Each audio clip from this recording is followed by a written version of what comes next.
नागपूर येथील इमामवाडा पोलीस ठाणे हद्दीत जयंती मैदान रामबाग परिसरातून ॲक्टिवा मोपेड चोरी प्रकरणी पेट्रोलिंग दरम्यान संशयित विधी संघर्षग्रस्त बालकास ताब्यात घेण्यात आले।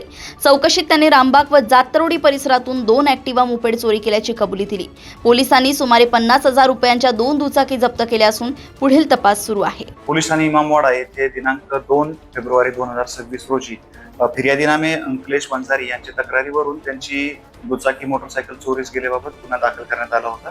सदर गुन्ह्याच्या तपासादरम्यान माननीय डीसीपी झोन 4 सर तसेच एसीपी चक्रधरा सर यांच्या मार्गदर्शनाखाली वरिष्ठ पोलीस निरीक्षक इमामवाडा पोलीस स्टेशन आणि डीबी पथकाने एक संशयावरून एका अल्पवयीन बालकास ताब्यात घेतलेलं होतं आणि त्याच्याकडून चौकशी दरम्यान एकूण 2 गुन्हे उघडकीस आले आहेत वाहन चोरीचे। त्याचे अपराध क्रमांक आहेत 34/2026 आणि 584/2025। तरी सदरच्या विधी संघर्षग्रस्त बालकाकडून ही दोन्ही वाहनं जप्त करण्यात आली असून त्याचा पुढील तपास इमामवाडा पोलीस स्टेशन तर्फे करण्यात येत आहे। सदरीचा विधी संघर्षग्रस्त बालक याच्यावर सुरुवातीचे अगोदरचे काही गुन्हे आहेत आणि एकूण 2 गाड्या ॲक्टिवा गाड्या आहेत ज्याची किंमत आहे 60,000 रुपये या जप्त करण्यात आलेल्या आहेत।